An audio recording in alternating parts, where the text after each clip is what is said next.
Hi everyone, I'm Ryan, and I'm going to talk to you guys about the two topics that I chose for the speeches that we're going to do this semester.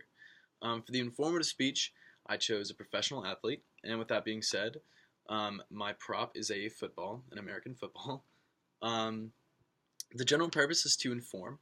The specific purpose is to inform my audience about how a professional athlete can use his or her platform as an opportunity to promote and spread the gospel. So my thesis statement is professional athletes serve as an inspirational character for youth, and they can use their huge platform that they get from social media, that they get from television, and in many other ways to spread the gospel. Athletes can use this attention also to show where their glory goes, um, and that's obviously to our Father in heaven. You could see uh, examples of this, like Nick Foles in his Super Bowl speech.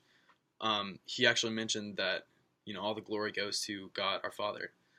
Um, and he held up the trophy. In this case, obviously it's a football, and he said, "All the glory goes to my God." And all the guys in my room when we were watching it, we were all clapping and applauding him. Just a great moment. And obviously people can see that and be inspired and turn to God.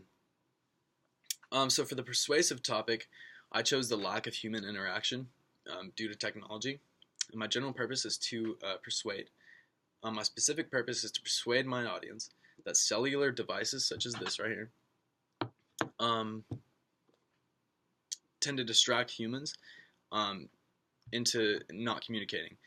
For example, have you ever walked around and you see someone that you know, and in order to avoid them, you do this, the whole bit, where you look down at your phone and act like you're texting or act like you're doing something, and just to make known that you don't want to be bothered.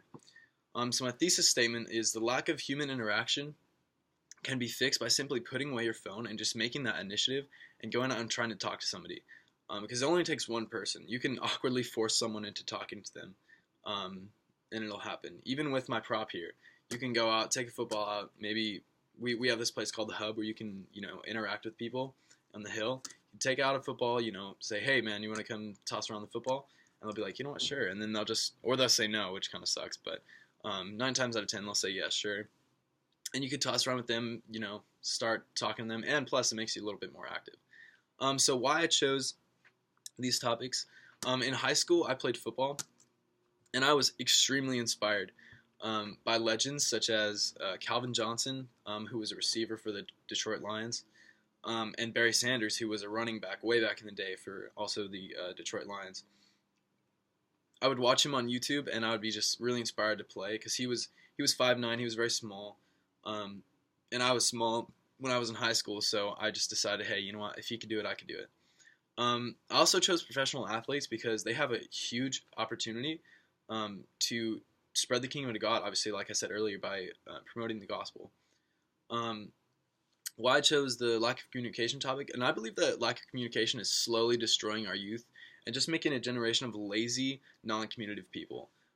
It's really sad, honestly. I even catch myself doing this sometimes. Like I said earlier about, going on your phone like, oh man, I see a guy that I know. He's on my, he's in my building. Let me just, act like I'm busy or something on my phone to avoid him. And that's just really sad. I'd much rather go up to him and be like, hey man, how's it going? Because you never know what it's going to say. And with more communication, obviously it gives like an opportunity to spread the gospel and show how Jesus loves you, and show that Jesus loves them. So yeah.